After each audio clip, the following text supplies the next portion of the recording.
আসসালামু আলাইকুম। এটিএন বাংলার গ্রামগঞ্জের খবরে সবাইকে স্বাগত জানাচ্ছি। আমি মারিয়া চৌধুরী।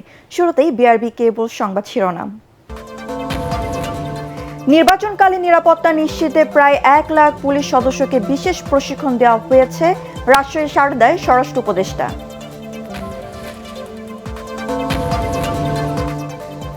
চীন সরকারের সম্মতি পেলে দৃশ্যমান হবে তিস্তা মহাপরিকল্পনার কাজ, জানালেন উপদেষ্টা রেজওয়ানা হাসান।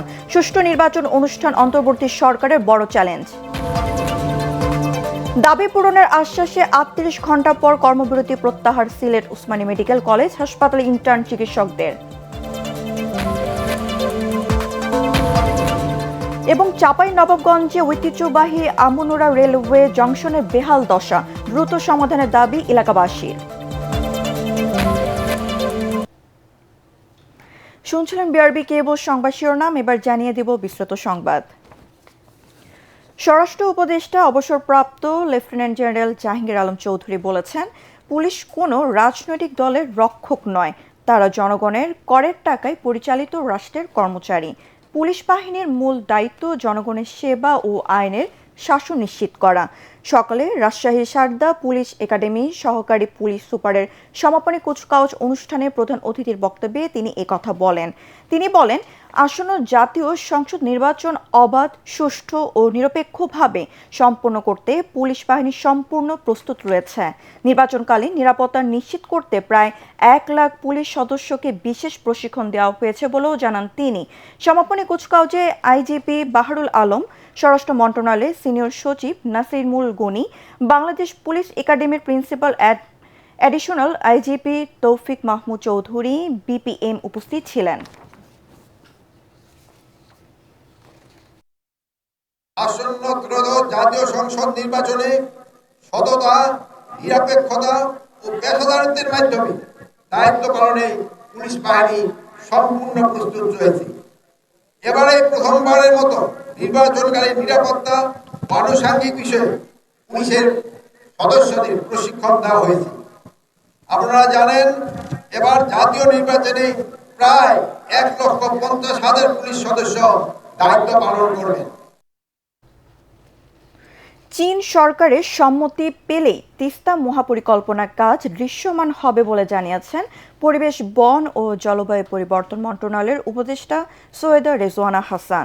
নীলফামারী জেলা প্রশাসক কার্যালয়ে এক মত বিনিময় সভায় অংশ নিতে সৈয়দপুর বিমানবন্দরে নেমে সাংবাদিকদের প্রশ্নের জবাবে এসব কথা বলেন তিনি। রেজওয়ানা হাসান বলেন, দেশের সর্ববৃহৎ তিস্তা সেচ প্রকল্পের মহাপরিকল্পনা বাস্তবায়ন নিয়ে ইতিমধ্যে অন্তর্বর্তী সরকার চীনের কাছে সার্বিক কাগজপত্র এবং অর্থ ব্যয় সংক্রান্ত বিষয় নিয়ে চূড়ান্ত আলোচনা শেষ করেছে। এখন চীন সরকারের সম্মতি পেলেই দৃশ্যমান হবে তিস্তা মহাপরিকল্পনার কাজ। ত্রয়োদশ জাতীয় সংক্রান্ত নির্বাচন সম্পন্ন করা অন্তর্বর্তী সরকারের সবচেয়ে বড় চ্যালেঞ্জ বলেও জানান তিনি। আমাদের পক্ষ থেকে যা করার সেটা আমরা করে চীন সরকারকে পাঠিয়ে দিয়েছি। চীনের বিশেষজ্ঞরা যখন হ্যাঁ বলবে, তখন চীনের যে ব্যাংকিং সেক্টর তারা হ্যাঁ বলবে, তারপরে বাংলাদেশ সরকারের সাথে একটা চুক্তি হয়ে তারা কাজ শুরু করবে। দীর্ঘ 20 বছর পর আগামী 25 জানুয়ারি চট্টগ্রামে আসছেন বিএনপির চেয়ারম্যান তারেক রহমান। ওই দিন দুপুরে চট্টগ্রামের পলোগ্রাউন্ড ময়দানে বিএনপি আয়োজিত মহাসমাবেশে বক্তব্য রাখবেন তিনি। মহাসমাবেশ সফলভাবে আয়োজনের লক্ষ্যে আজ পলোগ্রাউন্ড মাঠ পরিদর্শন করেন চট্টগ্রাম সিটি কর্পোরেশনের mayor doctor Shahadat Hossain. পরিদর্শনকালে mayor মাঠের সার্বিক অবস্থা, মঞ্চ স্থাপন, প্রবেশ ও বহির্গমন পথ পরিচ্ছন্নতা, নিরাপত্তা এবং প্রয়োজনীয় অবকাঠামোগত প্রস্তুতি সম্পর্কে খোঁজ খবর নেন। মহাসমাবেশে আগত বিপুল সংখ্যক নেতাকর্মী ও জনসাধারণ নির্বিঘ্নে অংশগ্রহণ করার লক্ষ্যে তিনি সংশ্লিষ্ট কর্মকর্তাদের প্রয়োজনীয় দিক নির্দেশনা প্রদান করেন।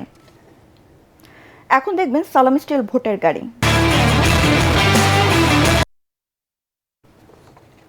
ভোটার উপস্থিতি বাড়ানোর চ্যালেঞ্জ নিয়ে নিয়মিত গণসংযোগ করছেন মানিকগঞ্জ 2 আসনের বিএনপির প্রার্থী ইঞ্জিনিয়ার মইনুল ইসলাম খান শান্ত।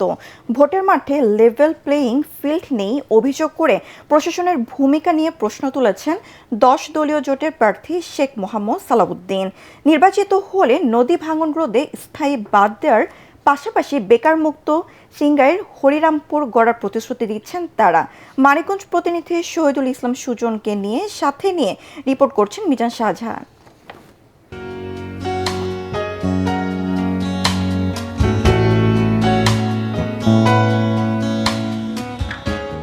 সিংগাইর হরিরামপুর ও সদরের 2টি ইউনিয়ন নিয়ে সংসদীয় আসন মানিকগঞ্জ 2। এখানকার বাসিন্দারা মূলত কৃষিজীবী। 14 পুরুষের পেশাকে আঁকড়ে ধরে রেখেছেন তারা। পদ্মা নদীর ভাঙনে সর্বশান্ত হওয়ার পরেও বারবার ঘুরে দাঁড়ানো এসব মানুষ চান স্থায়ী সমাধান। নির্বাচিত হলে এসব সমস্যা নিরসনে পদক্ষেপ নেয়ার আশ্বাস দিয়েছেন বিএনপির প্রার্থী ইঞ্জিনিয়ার মইনুল ইসলাম খান শান্ত। চ্যালেঞ্জ হলো ভোটার উপস্থিতি, বিভিন্ন ধরনের কথাবার্তা শোনা যায়। তো আমার মনে হয় আমরা ওইদিকে নজর দিলে একটা ভালো রেজাল্ট আশা করছি। মানিকগঞ্জের 3টি আসনেই 11 দলীয় জোটের শরিকদের ছেড়ে দিয়েছিল জামাত। ইসলামী আন্দোলন বাংলাদেশ জোটে না থাকায় মানিকগঞ্জ 1 আসনে জামাতের প্রার্থী ডাক্তার আবু বকর সিদ্দিকী নির্বাচন করবেন। তবে মানিকগঞ্জ 2 ও 3 আসনে 10 দলীয় জোটের প্রার্থী খেলাফত মজলিসের 2 নেতা। মানিকগঞ্জ 2-এ জোট প্রার্থী শেখ সালাউদ্দিন বলেন, চাঁদাবাজ মুক্ত এলাকা গড়ার লক্ষ্যে কাজ করছেন তিনি। দেশে একজন লোক ব্যবসা করবে, একটা বিল্ডিং করবে, রাস্তায় একটা গাড়ি নামাবে, তার চাঁদা দিতে হবে কেন? এর চেয়ে একটা লজ্জাজনক ব্যাপার তো হইতে পারে। এবার মেনে নেওয়া যান, আমি আসতে পারলে ইনশাল্লাহ এগুলোর ব্যাপারেও আমি কার্যকর পদক্ষেপ নেব। শুধু নদী ভাঙন নয়, নির্বিচারে বালু উত্তোলনের কারণেও ভিটে মাটি হারাতে হচ্ছে এ অঞ্চলের মানুষদের। সিংগাইরকে বলা হয়ে থাকে ঢাকা শহরের কিচেন গার্ডেন, কিন্তু এখানে যারা কৃষিজীবী মানুষ তাদের ভাগ্যের পরিবর্তন হয়নি অতীতের কোনো সরকারের আমলেই। তবে এখানকার প্রার্থীরা বলছেন, ভোটার উপস্থিতির যে চ্যালেঞ্জ রয়েছে তাদের সামনে, সেটি পূরণে যদি এখানকার ভোটাররা সহায়তা করেন তাহলে এখানকার বাসিন্দাদের ভাগ্যের উন্নয়নে সর্বোচ্চ চেষ্টা করে যাবেন তারা। মিজান শাহজাহান, এটিএন বাংলা, সিংগাইর, মানিকগঞ্জ। রাজনৈতিক দ্বন্দ্ব এলাকায় আধিপত্য বিস্তারকে কেন্দ্র করে খুলনায় গত 1.5 বছরে খুন হয়েছে অর্ধশতাধিক মানুষ। সেই সাথে রয়েছে বেকারত্ব, চাঁদাবাজি এবং কিশোর গ্যাংয়ের দৌরাত্ম্য। এ পরিস্থিতিতে নির্বাচনের দিন যত ঘনিয়ে আসছে ততই আতঙ্ক বাড়ছে খুলনা মহানগরীর বাসিন্দাদের। যারা নির্বাচিত হবেন তারা আইন শৃঙ্খলা পরিস্থিতির উন্নতিতে কাজ করবেন, এমনটাই প্রত্যাশা ভোটারদের। তরিক ইসলামের রিপোর্ট। খুলনা সদর ও সোনাডাঙ্গা থানা নিয়ে গঠিত খুলনা 2 আসন। বিভাগীয় শহর হয়েও উন্নয়ন থেকে বঞ্চিত এ জনপদের বাসিন্দারা। ভোটাররা বলছেন, যারা এলাকার উন্নয়নে কাজ করবেন এমন প্রার্থীকেই বেছে নেবেন তারা। মৌলিক 5টি চাহিদা আছে, চাহিদা যেটা পূরণ করতে পারে তেমন একজন প্রার্থীকে আসলে সবাই আশা করে। নির্বাচিত হলে সন্ত্রাসবাদ দুর্নীতিমুক্ত হবে, আমরা তাকেই ভোট দিই। যেই দলই আসুক, আমরা সবাই পরিবার আগে বন্ডেজ, তারপরে দল। আমরা সাধারণ মানুষ যাতে ঠিকমতো চলতে পারি, যারা বেকার আছে তাদের কর্মস্থান পাক, আমাদের শিল্প এলাকা খুলনা যে জুট মিলগুলো আছে আবার চালু হোক, এটা আমাদের আশা করি আর কি। বিএনপির ঘাঁটি হিসেবে পরিচিত এই আসনে ভোটের মাঠে লড়ছেন সাবেক সংসদ সদস্য নজরুল ইসলাম মঞ্জু। জানান, নির্বাচিত হলে আইন শৃঙ্খলা পরিস্থিতির উন্নতি হবে তার প্রধান লক্ষ্য। ভয়হীন নিরাপদ বাংলাদেশ, নিরাপদ খুলনা গঠন করাই আমাদের লক্ষ্য।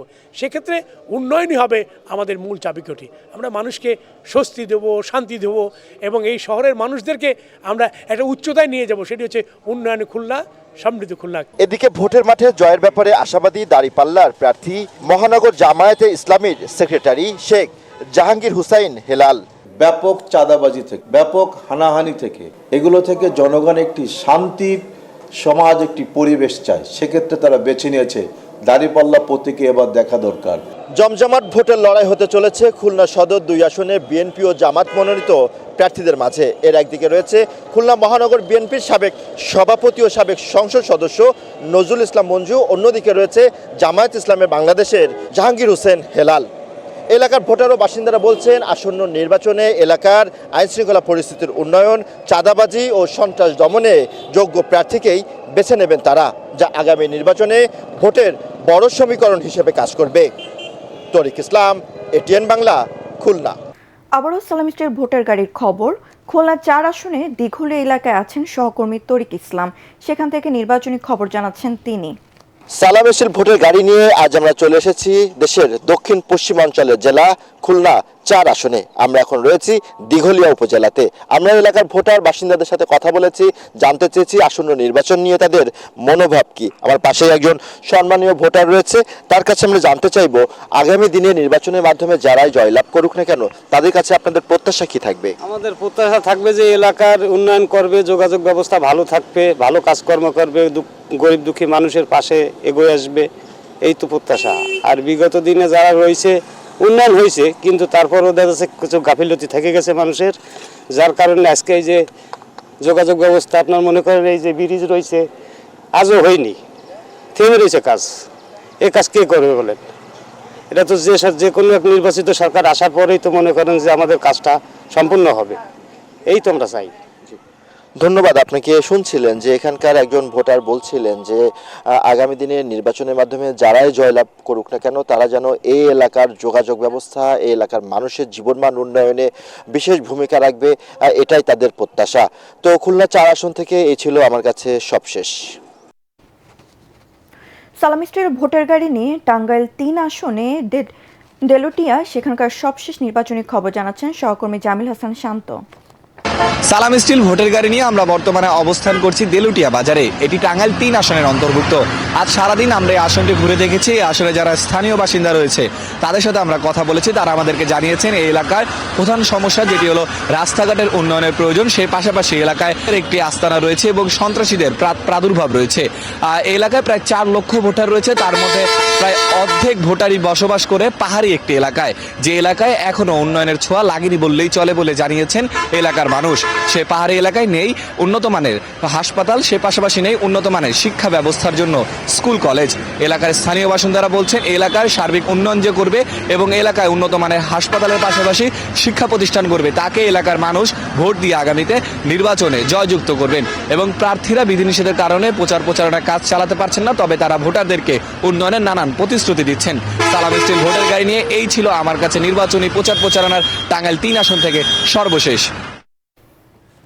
চাঁপাইনবাবগঞ্জ সদর উপজেলার ঐতিহ্যবাহী আমনুরা রেলওয়ে জংশন একসময় ছিল এই অঞ্চলের যোগাযোগের গুরুত্বপূর্ণ কেন্দ্র, কিন্তু দীর্ঘদিনের অবহেলা আর অবকাঠামোগত সংকটে আজ দুর্ভোগে পড়েছেন যাত্রী ও স্থানীয়রা। পরিত্যক্ত যাত্রী ছাউনি, নেই ন্যূনতম সুবিধা। চাঁপাইনবাবগঞ্জ থেকে নাসিম মাহমুদের পাঠানো তথ্য ও ছবি নিয়ে রিপোর্ট জানাচ্ছেন আশিকুর রহমান। চাঁপাইনবাবগঞ্জ সদর উপজেলার আমনুরা রেলওয়ে জংশন ব্রিটিশ আমলে যোগাযোগ ব্যবস্থার উন্নয়নে নির্মিত হয়েছিল আব্দুলপুর মালদা রেল লাইন। সেই রেলপথেই 1909 সালে যাত্রা শুরু করে আমনুরা জংশন। তবে সময়ের ব্যবধানে ঐতিহাসিক এই রেল জংশন আজ যেন অবহেলার প্রতীক। প্রায় 1.5 দশক আগে পরিত্যক্ত ঘোষণা করা হয় স্টেশনটির যাত্রী ছাউনি। এরপর থেকেই খোলা আকাশের নিচে দাঁড়িয়ে ট্রেনের জন্য অপেক্ষা করতে হয় যাত্রীদের। নেই সুপেয় পানির ব্যবস্থা, নেই শৌচাগার কিংবা বসার উপযোগী কোনো অবকাঠামো। এখানে ছাউনিটা নাই, ট্রেন নাই, টয়লেট নাই। রোদ্রের সময় রোদ, বৃষ্টির সময় বৃষ্টি, যাত্রীতে ওই এসে দাঁড়ায় থাকতে হয় বৃষ্টির ভিতরেই। প্রশাসন থেকে এসে ছাউনির কথা বলে যায়, পানির ব্যবস্থার কথা বলে যায়, কিন্তু এখন পর্যন্ত সেটা আর হয় নাই। অনলাইনের ব্যবস্থা হলে এই যাত্রীদের ভোগান্তি কমবে। এই যাবৎ জিএম এর কাছে বেশ কয়েকবার গিয়েছি, তার সাথে কথা বলে এসেছি জিএম স্যারের সাথে। উনি আমাদেরকে প্রতিশ্রুতি দিয়েছে কিন্তু বাস্তবায়ন করেন। আমাদের এই আমনুরা রেলওয়ে জংশন থেকে একটি পূর্ণাঙ্গ জংশন হয়েছে, যেমন রূপান্তরিত হবে সেরকম যেন হয়েছে যাত্রী ছাউনি, গণশৌচাগার, এগুলো হয়েছে আমরা বিশেষভাবে দাবি জানাচ্ছি। তবে রেল বিভাগ বলছে আমনুরা রেলওয়ে জংশনের উন্নয়নে পরিকল্পনা হাতে নেওয়া হয়েছে। এটি বাস্তবায়ন হলে যাত্রী সুবিধা বাড়বে। আমাদের নতুন একটি যাত্রী ছাউনি অনুমোদন হয়ে গেছে, এটা এখন টেন্ডারের অপেক্ষায় আছে। টেন্ডার হয়ে গেলে যাত্রী ছাউনির কাজটাও শুরু হয়ে যাবে। দ্রুত সকল সমস্যার সমাধানের দাবি এলাকাবাসীর। Bureau report, ATN Bangla. সাভারে নৌবাহিনী স্কুল অ্যান্ড কলেজের উদ্বোধন করা হয়েছে। সকালে উপজেলার বিরুলিয়া ইউনিয়ন ছোট কালিয়াকৈর এলাকায় বাংলাদেশ নৌবাহিনী স্কুল অ্যান্ড কলেজের উদ্বোধন করে নৌবাহিনী প্রধান অ্যাডমিরাল এম নাজমুল হাসান। অনুষ্ঠানে নৌবাহিনীর প্রধান অভিভাবকদের সঙ্গে মতবিনিময় করেন এবং শিশুদের গুণগত শিক্ষার পাশাপাশি মানবিক ও নৈতিক গুণাবলী সম্পন্ন মানুষ হিসেবে গড়ে ওঠার বিষয়ে দিক নির্দেশনা দেন। পরে সেখানে বৃক্ষরোপণ করেন নৌবাহিনী প্রধান।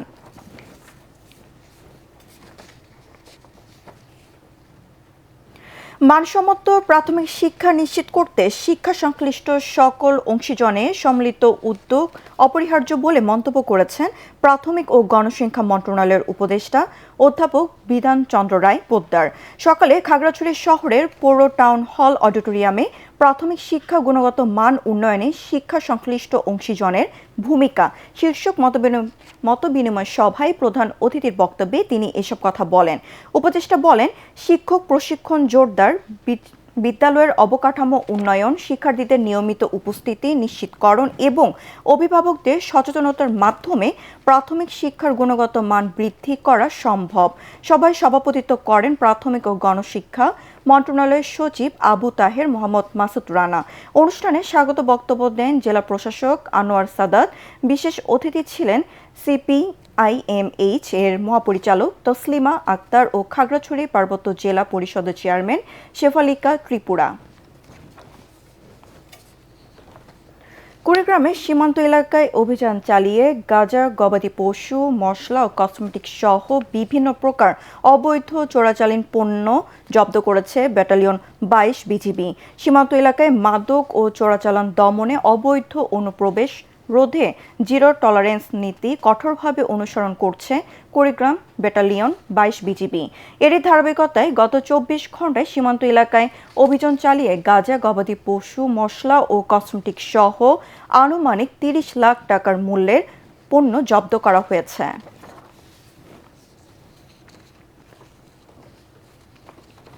খুলনার পাইকগাছা উপজেলায় ছিন্নমূল ও অসহায়দের মাঝে ত্রাণ সামগ্রী এবং কম্বল বিতরণ করেছেন ইউনাইটেড আরব আমিরাত বাংলাদেশ দূতাবাসের বৈদেশিক সহায়তা বিষয়ক ডিরেক্টর রাশেদ আল মাইল আল জাবি।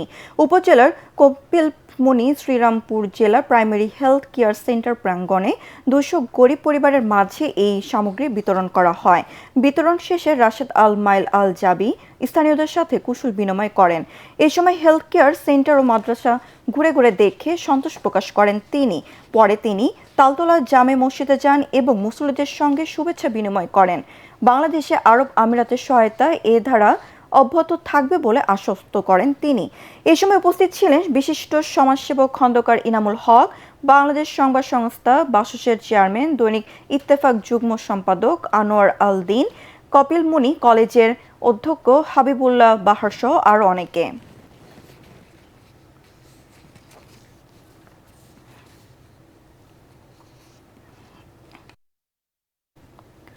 রাজবাড়ীতে তেলের টাকা পরিশোধ না করে চলে যাওয়ার সময় ফিলিং স্টেশন কর্মী দীপন সাহাকে গাড়ি চাপা দিয়ে হত্যার অভিযোগ গ্রেফতার জেলা যুবদলের সাবেক সভাপতি আবুল হাশেম সুজন ও গাছালক কামাল হোসেনের স্বাস্থ্যর দাঁতে মানববন্ধন অনুষ্ঠিত হয়েছে। সকালে গোয়ালন্দর মোড় সকল ব্যবসায়ী ও এলাকা আয়োজনে ঢাকা খুলনা মহাসড়কে এই মানববন্ধন কর্মসূচি পালন করা হয়। এই সময় বক্তারা বলেন, করিম ফিলিং স্টেশনের কর্মী রিপন শাহ ছিল পরিবারের একমাত্র উপার্জনক্ষম সদস্য। তাকে হত্যা করে পুরো পরিবারকে পথে বসানো হয়েছে। এই সময় নিহতের পরিবারকে ক্ষতিপূরণ দেওয়ার পাশাপাশি অভিযুক্তদের দ্রুত শাস্তির আওতায় আনার দাবি জানান বক্তারা। সাবেক প্রধানমন্ত্রী বেগম খালেদা জিয়ার আত্মার মাগফিরাত কামনা ও জাতীয় সংসদ নির্বাচন উপলক্ষে মতবিনিময় সভার আয়োজন করেছে জমিয়তে উলামায়ে ইসলাম বাংলাদেশ। সিলেটের দক্ষিণ সুরমা উপজেলা আয়োজিত এই অনুষ্ঠানের প্রধান অতিথি ছিলেন সিলেট 3 আসনে বিএনপি জোট মনোনীত প্রার্থী MA মালিক।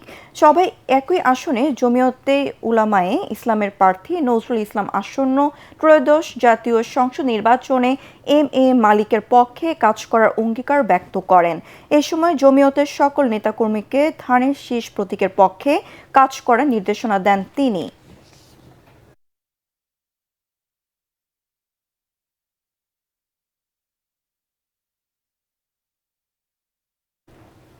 পরবর্তী সংবাদ দেখার আমন্ত্রণ জানিয়ে এখনকার মতো শেষ করছি। 18 বাংলা সংবাদ ইউটিউবে দেখতে ব্রাউজ করুন youtube/18 বাংলা নিউজ। ধন্যবাদ সবাইকে।